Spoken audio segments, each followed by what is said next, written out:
What's going on, everybody? And we're back. I'm George Gallo. And I'm Brandon Miller, and this is the Mecca Sports Podcast.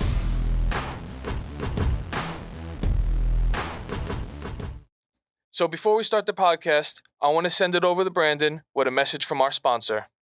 What's up, guys? And message from our sponsors today. Be sure to listen to my daily sports reports on Suffolk County Community College Internet Radio at sccir.com. All right. So what's going on, man? How are you? I'm good. How's everything? Complain. A lot of stuff going on this week, so we got a lot to talk about. Yeah, a lot of stuff going on.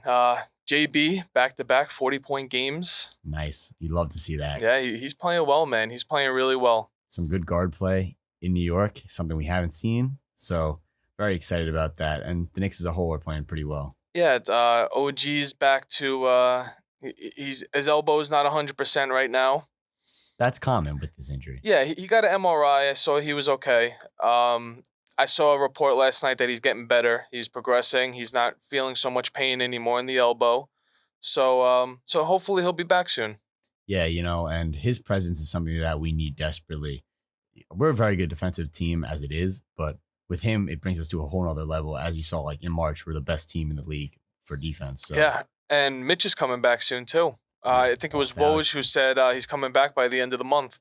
Well, if he comes back along with OG, we're going to be a problem. Big problem. Still no timetable for Randall though. That's what's going to kill us. That's what's going to kill us this run in postseason because we don't have Randall.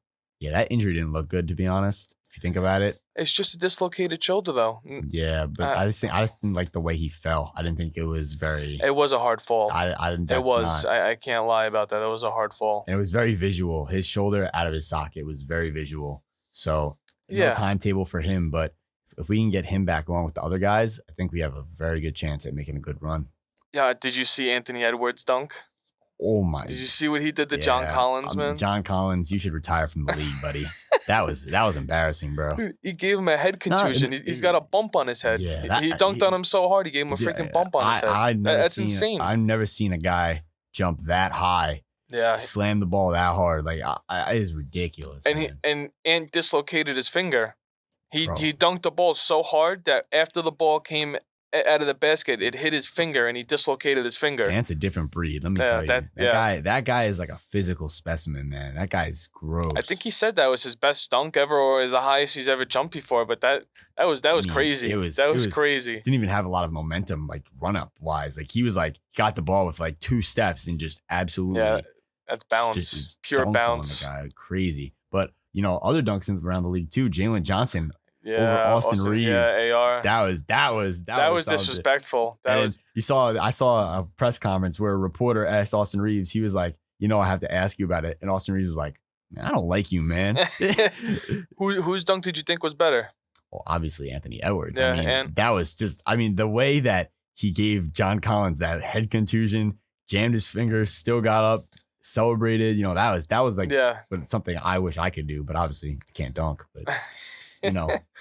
One day, maybe I'll get the Anthony Edwards hops, but not right now, at least. Yeah, we'll have to 1v1 soon in IRL.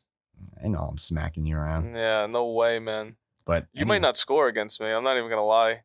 You might not score. I don't know. I've heard you're a bully in the paint, so we might have to paint, perimeter, half court, anywhere. Might have to cook you on the perimeter. But yeah, anywhere. Yeah, that's something that would happen. That'd be a nice little video idea. I feel like. Yeah. Couple weeks. All right. So you want to talk about, we had an interesting idea for our segment today. We're going to talk about our all-time Knicks starting 5. Yeah. You want to do starting 5 or you want to do 9-man rotation? 9-man rotation's a lot. Yeah. You want to do 5? I think we'll stick to 5. I think we'll stick to 5. I feel like 5's a good range. Too young to know more about the old Knicks. You can't get a starting 9. He's got some age on me. So we're going to have to reconsider that one, but we'll start off. I'll let you go guard first, since all right. You want me to pick point guard first? But then I get guard, and then I get shooting guard next. All right. So everyone thinks that I'm going to take JB first. I'll let you take JB. I don't want JB. Well, I'll let you keep him. I'm taking the Lin Sanity run, Jeremy Lin. Yo, That's you're that's who bugging. I'm taking at point You're guard. bugging. No, Linsanity. You can't take a period of a Linsanity. player. You take the player for himself. I'm taking Through his career. Linsanity, Okay. Jeremy Lin, You know who was a top you 3 know point something. guard, You know something. top 4 point guard on the Knicks all time. That is ridiculous. That is outrageous. Well, but- I could take Walt Frazier. No, well, I no, you know, there's so many guys. I'm taking. but now I'm you having just fun left with it. I'm having fun with it. You have fun over there. I'm while taking I take, Linsanity. while I take Jalen Brunson as my point guard Go ahead. and pair him up with Walt Clyde Frazier at the 2. So, those are my 2 picks. Okay. Some All right. scorers. You want to stay over there with Linsanity? By all means, go ahead. So Linsanity is going to be my 1. At the 2, I'm going to have Allen Houston. Good I'm going to pick. throw him. I'm going I to throw like him him a at the lot. 2. It's a pure bucket. You're too young to know about him. Look him up on YouTube. Buddy, I play with him in 2K. I don't need to look him you'll up on see some YouTube. highlights. At the 3, Whoa. I get the 3.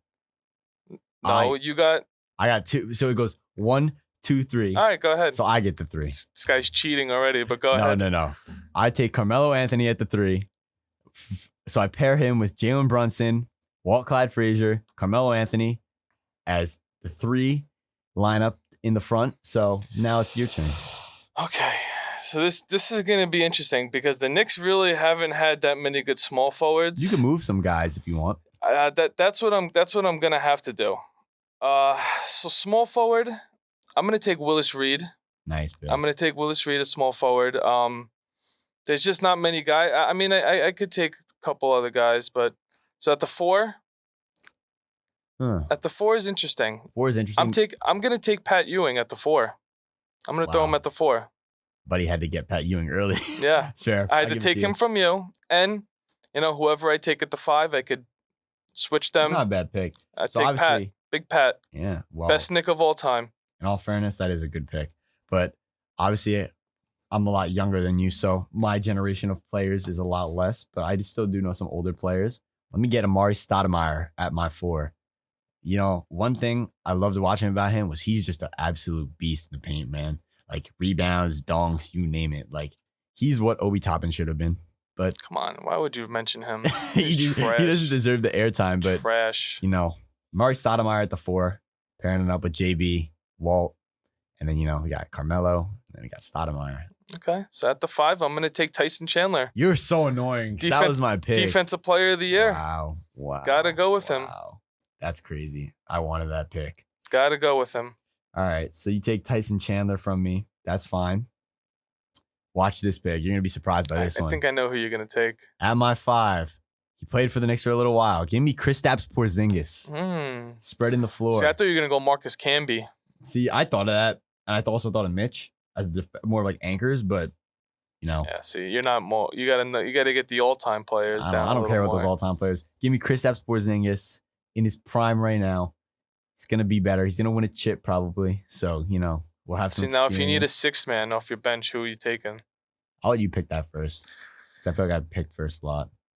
So if I'm taking a 6th man, I have a lot of bigs. I have a defensively good team. I need a bucket off my bench. I need someone who's gonna come in right away, who could shoot the ball, who could drive to the basket, could playmaking a little bit. You already know who I'm going. Team Swish, J.R. Smith, man. Damn, man. J.R. That was a good pick. I was gonna pick him too. That was a good 6th man. I have an idea of my 6th man though. I was gonna. What's funny? I thought about 6th man before this, and I was thinking about Jeremy Lin, but first pick in the draft, I guess. So we have to switch that up. So with my 6th man, I need more defense on my team. Give me Iman Shumpert. That's a good one too. Very good defensive piece to come off the bench. Harass the guys on the floor. Maybe have to guard Jeremy Lin on his Linsanity run if he reimburses that. But give me Iman Shumpert. Yeah, Iman Shumpert was a good Knick. I remember his dunk in the playoffs against. I'm pretty sure that was the Pacers in the Garden when he had that putback dunk from a missed free throw. It was crazy. He reminds me a little bit of Josh Hart in a way. I think in an aspect of the defensively, the heart of the Knicks. Yeah, I think Josh Hart gives a little more to the table than Iman Shumpert does. I agree with that. Might be a little disrespectful on Josh Hart's part right now, but it's all right. Josh Hart ain't watching this, so you never know. You never know. You never know. Anyway, never know. Let's move on to. I guess we could talk about the Knicks' current state right now. What are you thinking about? Obviously, injuries and stuff. But we won 3 games on the road or in a row. We're going to be playing Denver Play Thursday Denver night, tomorrow night. right? Well, they'll Yeah. tonight when they see the podcast. Right. And then we play Brooklyn Saturday, and then we play OKC Sunday. No. I think No. that's Okay. no, Okay. OKC Yeah. is a couple OKC's not weeks. for a while, but we definitely play Brooklyn on Saturday. Right. So Denver's going to be a tough game. I'm going to be up watching that game. It sucks. 10:30. You got to wait those Pacific times. Right. I hate when they play out west. I think that might be tough for us, just because it's the last game of a road trip. I think OG will be out still. OG ain't playing. I think they'll let him rest. OG ain't playing. I think we'll have the same lineup that we went in with the other night. But you know what? Yeah, Alec Burks, he's a bum. I'm watching him on the podcast. He's a bum. Okay, I've been telling people this since he was on the team back in 2020 or 2021, whenever it was. This guy is not good. He's not a backup point guard. He doesn't play defense. He doesn't shoot the ball. He doesn't do anything. This guy's running on the court. It's 5-on-4 with him on the court. I can't watch it. Yeah, well, it's horrible. I can't wait for the playoffs, and he's out of the lineup. We don't have to watch him anymore. It's true. He's trash. He probably won't be in the rotation. Where's Shake Milton? I'd rather see Shake Milton play than Alec Burks. True. A real point guard. He's been playing McBride 48 minutes. But McBride's starting. Right. McBride's starting right now. You think about it. It's cutting down time for Burks as it is. But Burks, just when he's on the court, I don't know what's up with him. I don't know if it's just the way he plays or it's his style of basketball. It doesn't fit how the Knicks and Tibbs want to run the organization. I mean, make a 3 at least. He's something. But the thing is, he'll sit in a corner, right? But he just he's not automatic. As a corner sitter in the NBA, you should be shooting at least 40% if you're in the NBA and you're playing in a game for more than 20 minutes. You would think. Yeah, I mean, 40%'s a lot. That's not a lot of players get 40% 3-point. From the corner, I think the league average is only like 34. You think from the corner? I'm talking from the corner, not just a 3-point. Yeah, I get corners a little easy, but it's Alec Burks. He's not good. He's not. I'm telling you, I'd rather see Shake Milton play minutes over Alec Burks right now, and we might be getting close to that, to be honest with you, because he's just struggling. He's not playing well at all. Yeah, well, you think about the players we acquired from that trade. You got him, and then you got Bojan, who's been absolutely awful for us too. Another guy this guy used to be a 20 points per game scorer in this league. I don't understand. I don't know if we're expecting too much, if we're just we're misinterpreting his role in the team. But yeah, so this is my problem with this team is once playoff time comes around or once everyone gets healthy, we might not have enough time to get rhythm, to find out who plays what role. Yeah. Bogdanovich we're leaning on him to kind of score a lot more. He could be more just of a catch and shoot kind of guy in the playoffs. Right. Once we get Randall back, once Mitch back, OG's back, that's going to push some guys out of the lineup and lessen some of their minutes. So Bogey could be a guy who just comes in and catches the ball and shoots in the playoffs, or he could score. You give Randall a break. When Brunson's out, you throw him in and get you some buckets. Right, and it's interesting for the Knicks because Tibbs usually doesn't run a big rotation of players in the playoffs. He likes to keep it to an 8-man max. 8, 9. So yeah, it's 9 if going we're to be lucky. very interesting to see who gets left out because I don't think he's going to change his ways just because, they have a very broad roster and they can play a lot of guys. I think it's going to be the best 9 guys. So I guess I could ask you, who do you think those 9 guys are going to be? Let's say everyone comes back healthy. We Correct. get everyone players. healthy. It's going to be Brunson. It's going to be Devo. It's going to be OG, Randall, and I think Hart's going to start over Mitch. Right. I think Hart kind of fits more of what we need in that starting Right. lineup. Off the bench, not in any particular order. We got Hart. We got Mitch. McBride's got to come off the bench right now. He's playing so well, and then you got Precious who's playing well too. Yeah. So that's 9 men right there. That leaves Bogey and that leaves Alec Burks out of the lineup. Yeah, that's a tough one. I do think that, not from my perspective, but from the Knicks' perspective, they're going to be looking at. I know Tibbs. He likes his veteran guys. I do think that he's going to give McBride time off in the playoffs. I don't think he's going to play. I don't think he's going to play McBride like that in the playoffs. If you are not going to play McBride it's so stupid. How do you not play him like that? It's the way he coaches. No, I believe he won't play him in the playoffs. But Bogdanovich can't even buy a shot right now, and McBride's one of our lead scorers. He just chased Curry that all freaking game, and then he's a top scorer. I really, How do you leave him out of the playoff rotation? That's I think so insane. too. And you looked at the That's way that he insane. started the game and he paired with Brunson, played very well. Both two small guards. They're not big guys. I think that's the first time they've ever started McBride next to JB. It was a great pairing. Yeah. Great pairing. Like, you can't ask for a much better, especially from two 6-footers. Like, it's not even like these are, 6'4" guy. It's two 6-footers playing alongside each other defensively that played pretty well against a top guard in the league. So you think about it, and they held Curry to a very minimal point score. I think it was how many points did he have? Did you even know? He definitely had under 30. He had in the 20s, but he was under 30. He shoots the ball at least 20 times a game. So Clay had a good game. I know Clay had 18. Right. But Clay had a great game, but it was listen. It was good defensive I've performance. been saying all year long, McBride needs to play more, and now he's finally starting to play more, and he's playing well. It's not like we're giving him these minutes and he's not playing well. He's one of our best scorers right now with Randall and OG out of the lineup behind Brunson. Devo, Devo's Devo. He hasn't really had that. Cooled off a little bit. Definitely cooled off a little bit. Right. I don't know. Maybe it's Josh Hart is handling the ball more. McBride's taking more shots. Yeah, Hart has definitely had a bigger role in the team.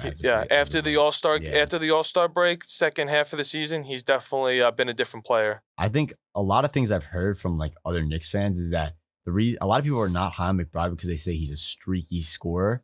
So they say one game he'll drop 20, then he'll drop 18, and then the next 3 games. But we really don't need him to score though. That's the thing. So it's not like he's not really a main option. And the fact that he's still scoring a lot, he shot. Especially coming off the bench. I think he had 5 threes or 6 threes. He's shooting the ball really well. He's playing he's doing everything Thibs wants him to do on the defensive side, and he's hustling. And I just don't see how he's out of the playoff lineup. I think that's insane. Well, yeah, and you think because you know who's going to be in the lineup if he's out of the lineup, Burks, right? Baby. No. Who are we thinking? No, he's gonna be. He's gonna be, but I don't want to see that. I don't want to see him on the floor. That guy should not be on the floor unless we're down or up 30 in the playoffs, which never happens. So he shouldn't be in the game at all. Shouldn't be on the floor. And Tibbs doesn't like to leave his starters in the play. He better. He better in the playoffs. No, in the playoffs he better because we're not going to be healthy. We're coming off injury. He needs to be careful. He needs to rotate those players. He needs to be careful about how his rotations and how long he keeps those guys out there. Though. We have so many players that can play on the court for a minimum amount of time. Even if they are, Alec Burks can play for 5 minutes. No. He can't play for 5 minutes. He can't. The Alec Burks. I'd rather Charlie Brown to go out there and play for 5 minutes. Yeah, well. Not actual Charlie Brown who paid for the Knicks this year. People who don't know. Mm-hmm.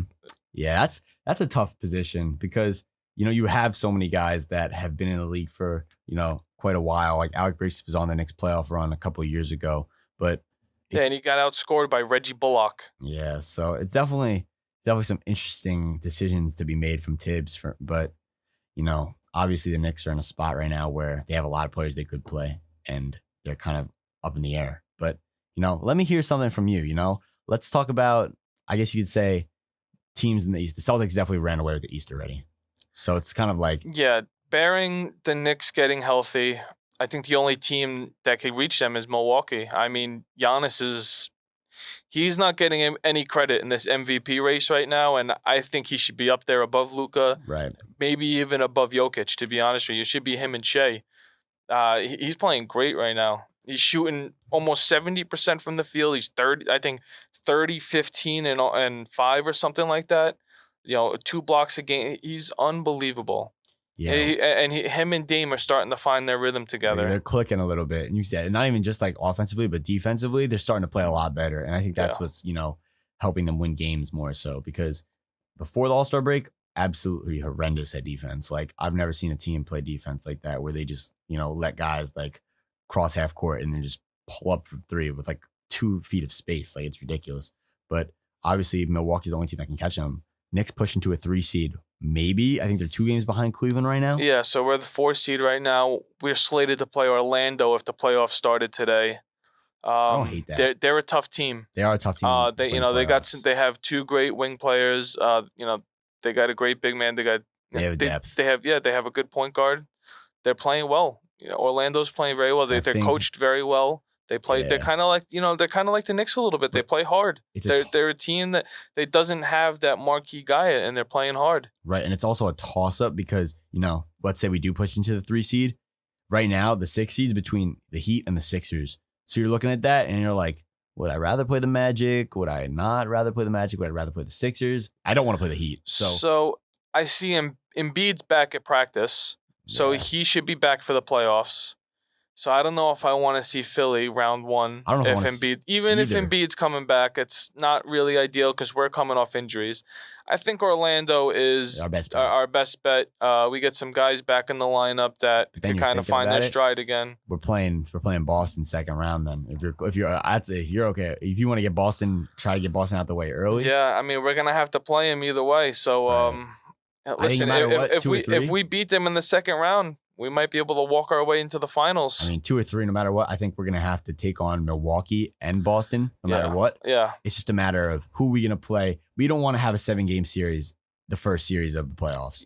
It'd be nice to get a win in 4 or 5. Right. It'd be nice. Get some rest. You don't want to overplay. I think that's why playing a team like the Magic who are inexperienced in the playoffs would be a lot more beneficial rather than a team like the Sixers, the Heat, that could take us to 6 or 7 games or even probably beat us. They have a chance. Yeah. So you definitely got to think about that in the way you're winning games. I'm not saying throw games, but I'm also not saying you got to be cautious of where you're seated, Yeah, you're right. So let's transfer over. No more NBA talk. Let's go to the NFL now. We got a lot to cover.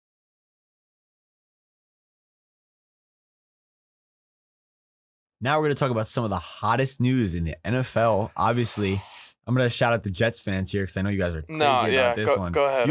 You guys are crazy about this one. So Mike Williams to the Jets, 1 year, $15 million. Mr. Injury-prone Mike Williams. Good signing for you guys if he stays healthy. I'll say it's a 1-year deal, so you can't really complain about money that much. But if he stays healthy, he'll help you guys out a little bit. I don't think he's going to be what you guys think he's going to be, but nonetheless, it's decent signing for you. Yeah, I got something for you damn Jets fans. Yeah. You think Mike Williams is the best freaking thing? He's not even a top 25 receiver in this league. Not even close. They're sending him bacon, egg, and cheeses they're posting his half-eaten sandwich as their profile picture. I mean, Jets are embarrassing themselves. The Jets and Jets fans and all the social media, they're embarrassing themselves. It's pathetic, to be honest with you. They got a lot of problems. They signed Tyron Smith. The guy plays 3 games a year. He's 55 years old. They're signing an older lineup. I mean, all these guys are injury prone. Jets fan. I had an argument with a couple Jets fans earlier today. Jets fans, that team is a joke.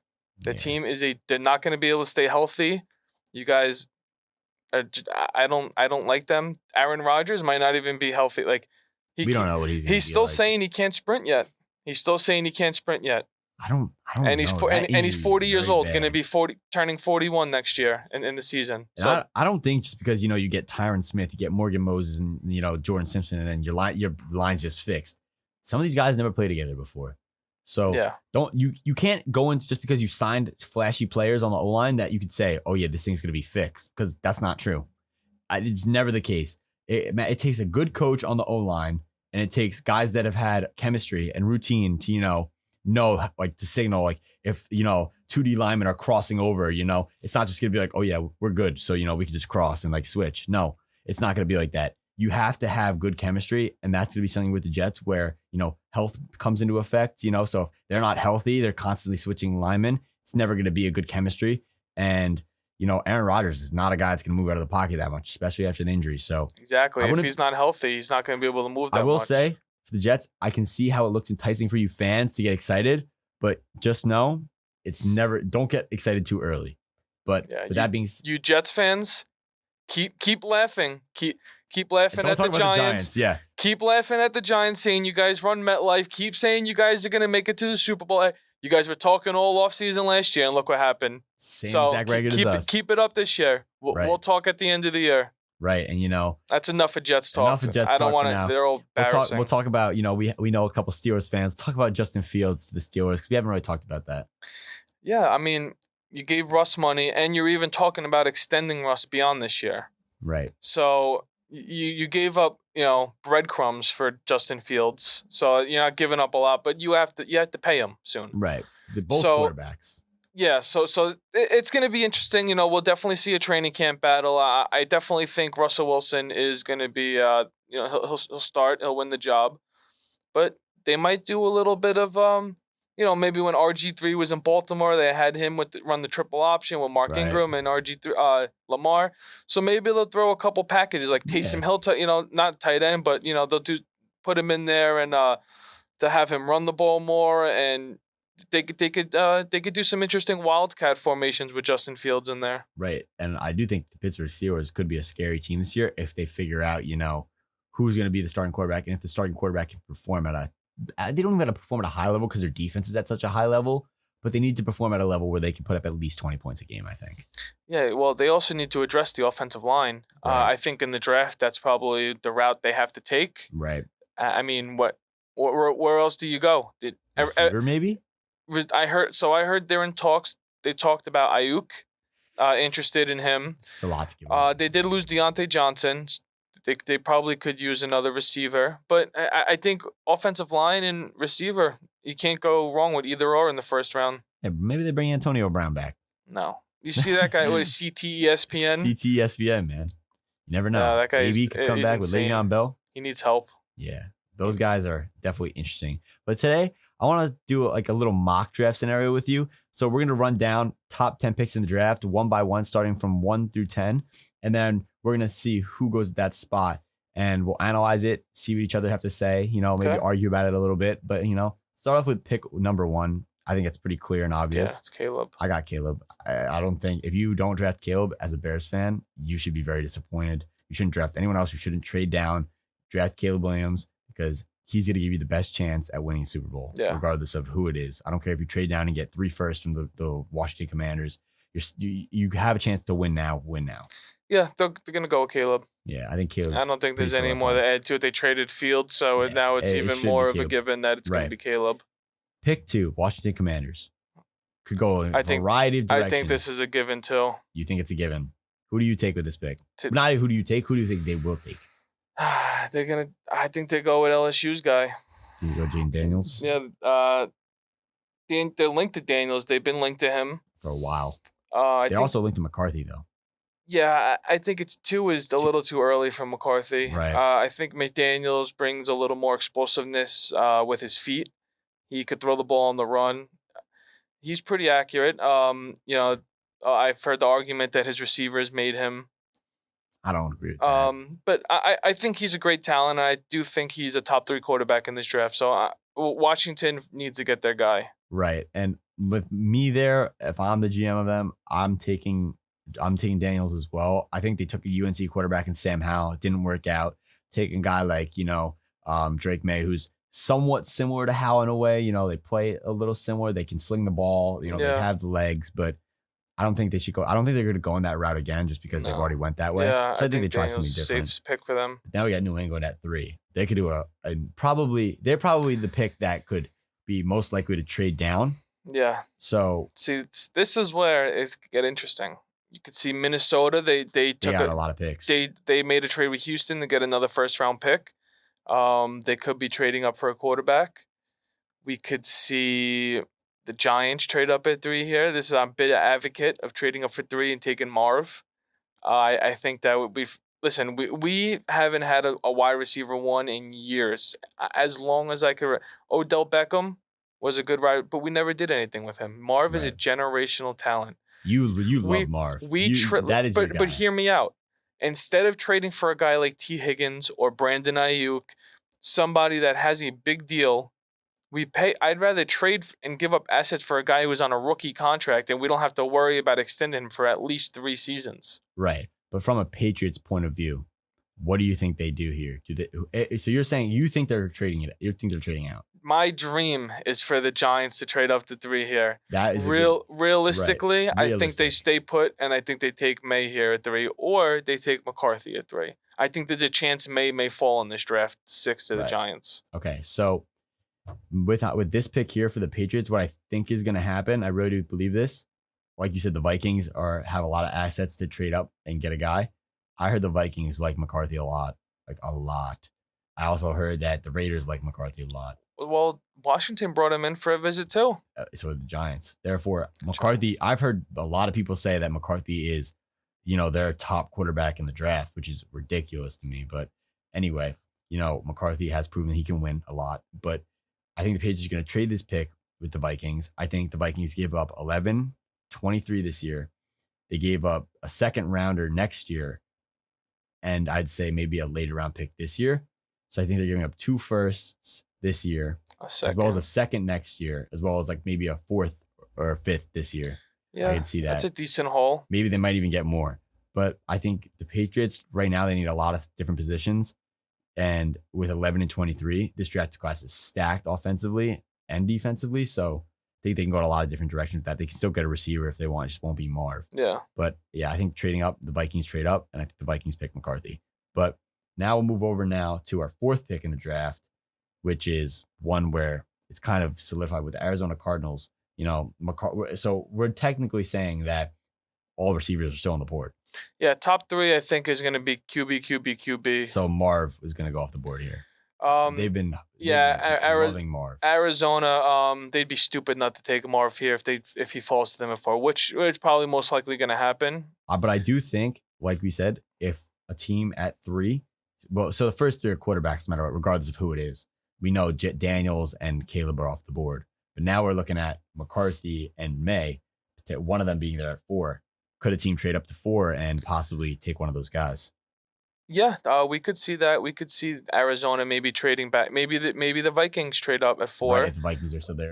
Yeah. Giants, you never know. Yeah. Teams that are needing and then in that case, that leaves 5. The Chargers have 5, I believe. I think Chargers at 5. And if Marv fell to them at 5, I think that's a no-brainer. Because I think the Chargers are getting Neighbors or Marv no matter what. They have to take a receiver. They need it so bad. I mean, Herbert can't throw the ball to nobody. Yeah, no, they have to take a receiver. They have QJ. I think I don't know if Guyton's still. I think Guyton's still there. Those guys are just not good football players, realistically. Yeah, I think Marv would go in and right away be the guy there. Even Rome. I've heard they've been linked to Bowers too, though. So.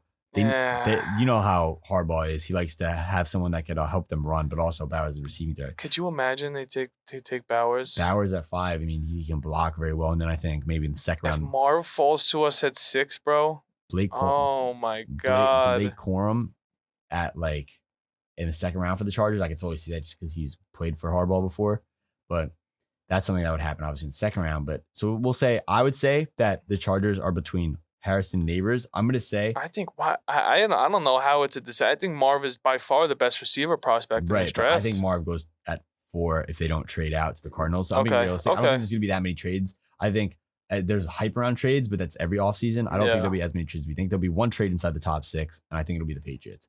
But so I say the Cardinals take Marv at 4, and then you move Neighbors at 5 to the Chargers. So that leaves the Giants in a spot where they could either draft a quarterback or a receiver. They could draft the Dunze. I also seen the Chargers linked to a tackle. Joe Alt. Could see that. It wasn't Alt. Alt's the left tackle. They have Slater. You're talking about the guy from Penn State. He's the right tackle.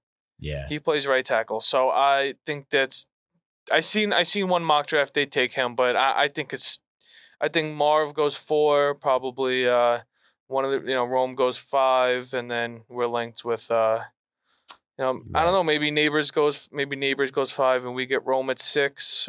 But would you take a quarterback? So let's say McCarthy's there at 6 and then Rome's there at 6. I don't think McCarthy and Rome. Because I think, or Drake May and Rome. I think one quarterback. If it's Drake May, I'm taking Drake May. So 100% taking Drake May. You're pulling the trigger. 100%. But if it's McCarthy, you're hesitant. If it's McCarthy and Rome, McCarthy and Rome, I might go off. I might take a right tackle. I might go offensive lineman. Even if all. See, me personally, I can't do that again. I know you are, but listen to this. If we take a right tackle, we have Thomas in the rookie at tackles. We move Evan Neal to left guard. We have JMS at center, and we have Runyon at right guard.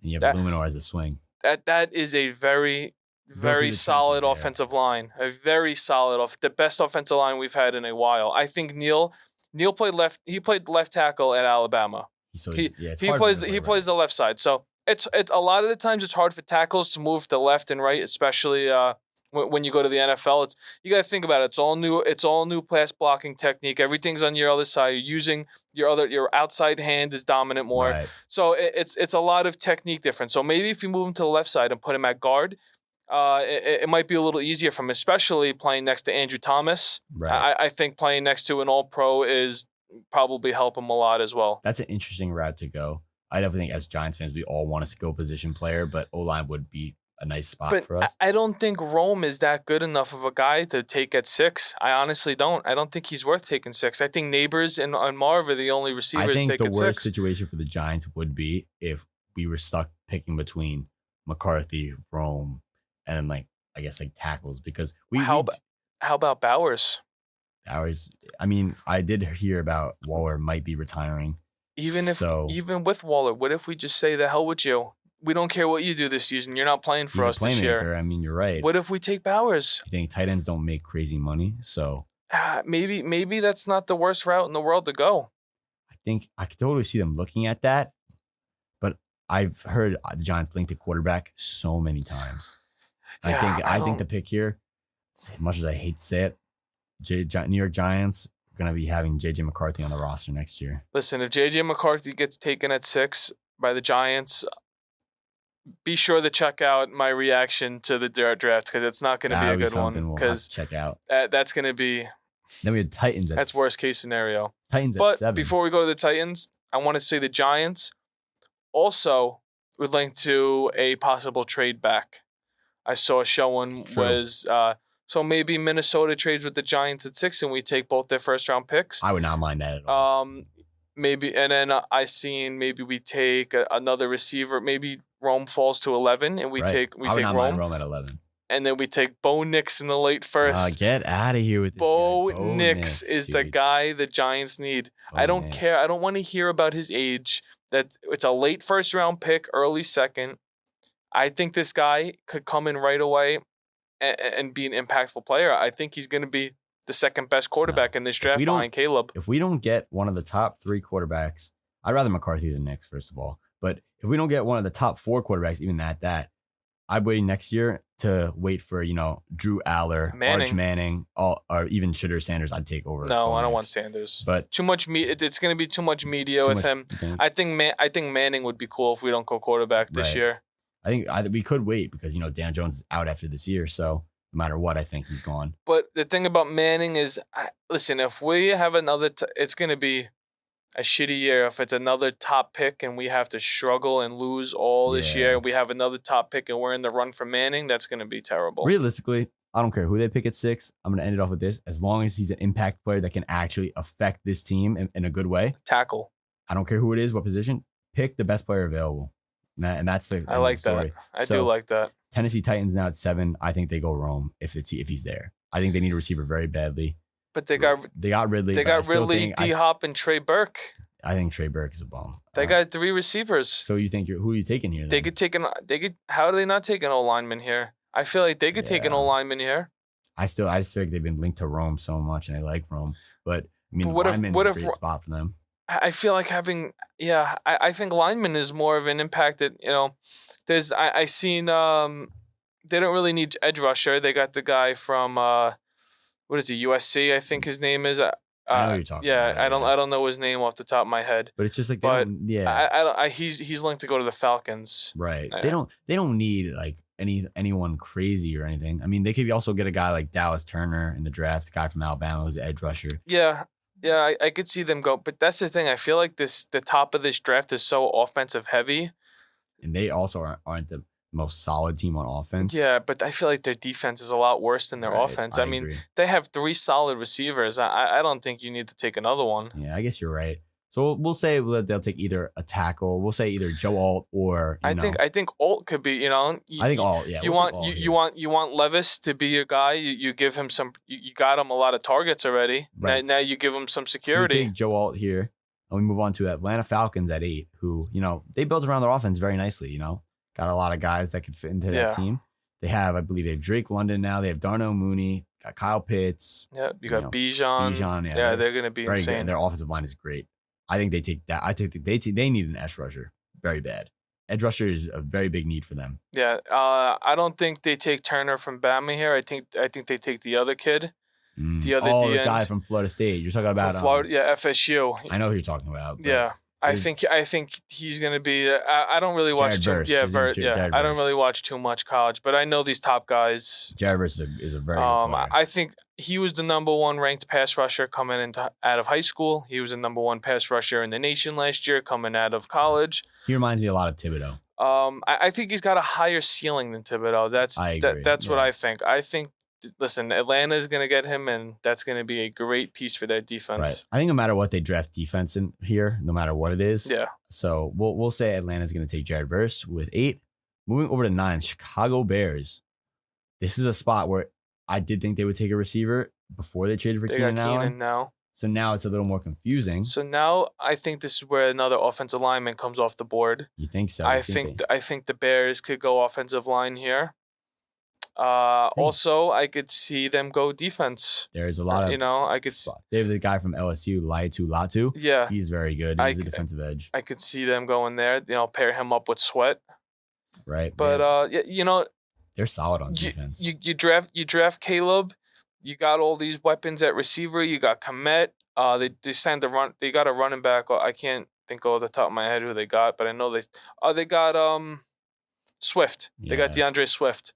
So they got an offense now. Give them some security. Go draft an offensive lineman. I know the Bears got a tight end already, but imagine Komet, Bowers, Komet. Yeah, that would be something. Yeah, it's fun to think about. I mean, you never know. You never know what they could do. They could possibly maybe draft Rome, have a third receiver. Yeah, but I guess we'll have to wait and see for that. Now we got the Jets. I know all Jets fans have been dreaming of this pick because every Jets fan I've talked to is like, we're going to get Brock Bowers, and we're going to be the best offense in the league. You guys can. I'll give the Jets Brock Bowers here because I do think it's very likely that they'll take Brock Bowers here. I think so too. I mean, they could with a lot of offensive linemen off the board. The only other guy I could see is Fuaga out of Oregon State, but it should be Brock Bowers if he's there because he's going to benefit their offense the most, and he can block as well. Yeah, they could use a tight end too. I think if they get Brock Bowers, it's a very scary sight. Did they cut Conklin? They cut a tight end. I know. I think it might have been Uzama. Yeah, they cut Uzama. So they got Conklin, they got Ruckert, the boy from Lindenhurst. Yeah. So they bring in Bowers. They got a good tight end room right there. Yeah, I mean the Jets have they built themselves nicely this offseason. Now it's going to be a matter of fact of injuries because they signed a lot of enough talking about these bums, man. The Jets. The Jets. Well, we're not going to give you your flowers yet, but no, we never will. So at least at the end of our mock draft for our first 10 picks, for recapping, we have Caleb at 1 to the Bears. We have Jaden Daniels at 2, the Commanders. Yep. At 3, we have the Patriots taking Drake May. We'll say that. Yeah. They're gonna take May. Then at 4, we have the Cardinals taking Marv. Yeah. 5, we have Neighbors to the Chargers. Yep. And at 6, we're a toss up between. I think we're taking McCarthy, but we're gonna say McCarthy. We'll give him McCarthy. We're giving him McCarthy because we're being realistic. Then at 7, we have the Titans taking Joe Alt. Yeah, I like that. At 8, we have Jared Verse. And then 9, we have the Bears. Probably Bama edge rusher. We have Dallas Turner. And then at 10, we have the Jets taking Brock Bowers. Yeah, I think that rounds up our top 10. So, if you guys want to see a full mock draft, we'd be definitely interested in doing that in the future. Obviously, maybe a 2-round mock draft so we can get some more players in there. But nonetheless, that was fun to do. But anything else you want to talk about? Yeah, I mean, if they want to see any other topics like this, any other cool segments, if you guys want to let us know, we're always down to hear what you guys want. Right. What do you think about Tre'Davious White and the Giants? Today they will be visiting. They're having a visit. So us Giants fans, we're not going to send them no bacon, egg, and cheese or nothing like that because that's tampering technically. So yeah. But anyway. We're gonna bring him in. I think he has connections with Dable and Schoen, so obviously he's definitely looking at here. He's gonna start here no matter what. So I think also that's intriguing to him because he wouldn't come for an interview here if he wasn't interested. No, our other boundary corner, opposite side of the field, the Banks is screaming for some help right now. Right. So you throw Tre'Davious White out there. You got Banks. Right. Both of them are our boundary corners, and you throw Flott in the slot and. I think that's a decent secondary. Right. And you're obviously offering him a place close to home. So he's not going crazy far. He's not switching coast to coast. And he knows Schoen and knows Dable. Schoen and Dable. It's a familiar. He won't have to play cornerback one because we have Banks. He could play two. And we got a couple different guys from the Bills on our team already that we signed, from the past 2 years. So he's got some familiar faces that he'll see. And it's also intriguing because our defense looks very good as of now. Yeah, and he's going to be him and Banks are going to be our top corners. So I think he wants to go somewhere where he's not going to be buried in the depth chart. I'm sure he knows that him joining this team could be a very big leap for us. Yeah, he definitely. knows his impact. So with him being on our team, I think that it could potentially bring us from a top 10 defense to open up your wallet, Schoen. Open up your wallet. Don't be shy. Go out and give White a deal. Go out and get another safety. We have we need to start filling some holes on this team, and it's okay if we go out reconstruct some of these guys' contracts. Short-term deals. Push them out a few years because we're going to keep getting better. And Daniel Jones's deal is going to be off the books. We're going to have a lot of money to spend. Yeah, I think now is a time where if you're going to sign older players, veteran players, sign them on a 1 to 2 year deal. Yes. So we have them around the younger guys, help the younger guys improve, and they're going to be off the books eventually. So obviously it's important to get these guys in the lineup, but a safety would be nice, as you said as well. Yeah, that'd be something that I'd love to sign. But I think that's going to wrap up our podcast for today. It's been a pleasure talking to you guys about some of these issues going on in the NFL and the NBA. But I'm Brandon Miller. And I'm George Gallo. And this is the Mecca Sports Podcast. Thank you guys.